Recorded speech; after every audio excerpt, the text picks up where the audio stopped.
Hey, my name's Jake Nicholson and welcome to my YouTube channel. In this video, I want to talk about a bill that's been proposed about stopping evictions between the months of November and March. What impact this could have on the rental market. And I think it's important to understand this if you're a landlord and a tenant as well, because there's always two sides to every story, and this will have consequences on the rental market. Now, if you're new around here and you haven't done already, do make sure you subscribe to the channel over there and hit the bell notification. We give you new property content every single day, keeping you informed on interest rates, house prices, and how to invest in property and much, much more. And let's get some views on this video by smashing like, tickling like, doing something to the like button. That helps with the YouTube algorithm, and that helped us have record growth in May this year. So thanks to everyone that did that.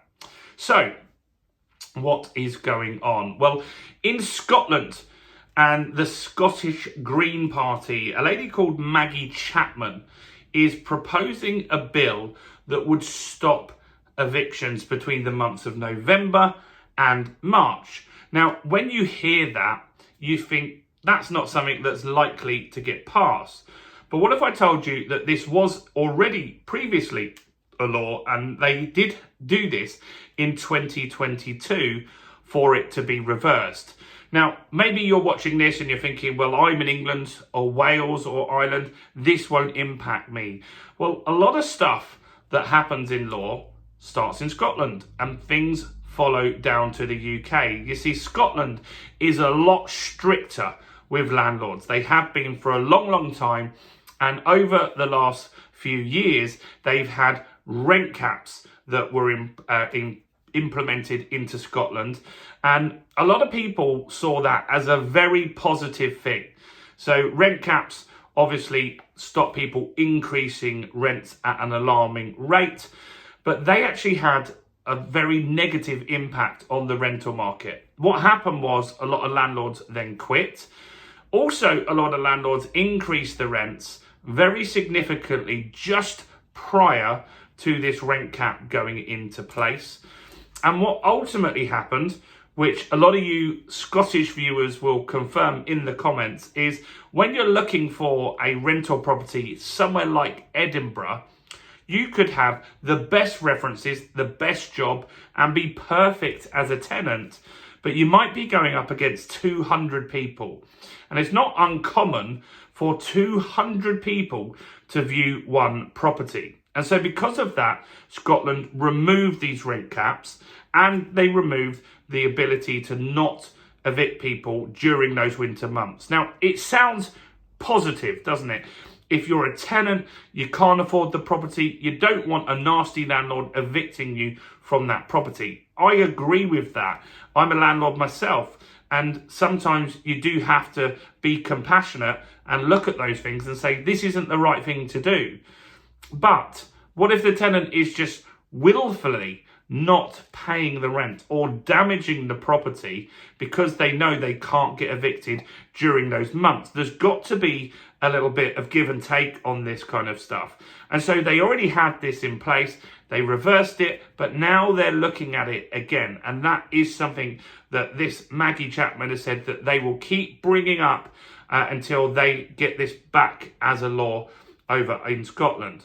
Now, what ultimately happens with these sort of scenarios is that more landlords will quit, more landlords will get spooked that they won't get their property back. They've also got the fear up there that rent caps are going to come back in, and then you'll shrink the private rental sector even more. You might not agree with me and say, this isn't fair, this isn't right, landlords are terrible people, but that is what happens. That's what we can see from history because they've already done this stuff. And so what happens is landlords then quit the market, the rental market shrinks, then you might get 250 people looking for a property, and it doesn't help anybody.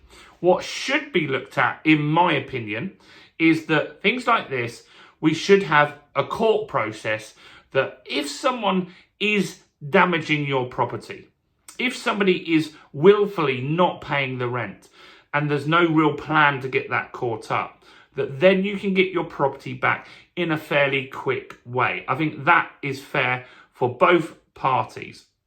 But what I also do think is that I'm a landlord that doesn't have a massive issue with removing the Section 21 no-fault evictions that we're looking to do down in London and in England, for example. I don't have a massive problem with that as long as we bring in parts of these bills that allow us to get the property back, as I said, for willful neglect, not paying rent and such like. And I'm sure a lot of people will agree with that. The problem is you get big charities like Shelter that lobby the governments up in Scotland and down in England and Wales as well. And they will lobby and say landlords are really, really bad people. But what Shelter don't do is shelter anybody. That's really frustrating for me.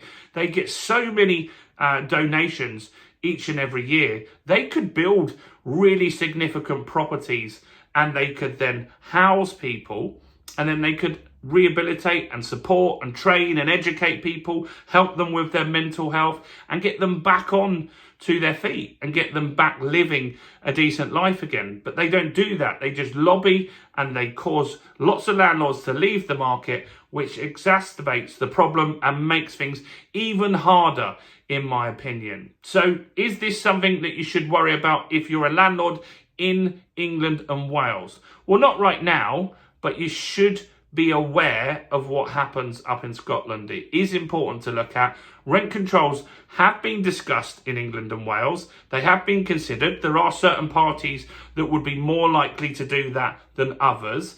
And so knowing what happened in Scotland is something that you should know what happens if that happens down in the UK. The likelihood, if you put rent controls on or stop evictions at certain months of the year, you're going to get more landlords quit. That's going to make the rental market even harder for tenants, and that's not good for anyone.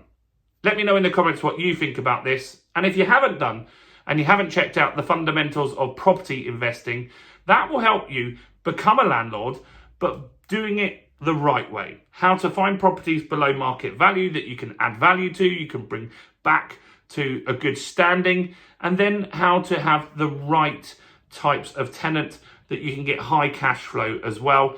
That means that these sorts of concerns aren't such a big concern. And we've got a program on that. It's £20 at the moment. I'm going to link to that in the description, so check that out while you're here. Do also check out all the other content on the channel. We've got more than 1,500 videos now. So maybe start with this video right here.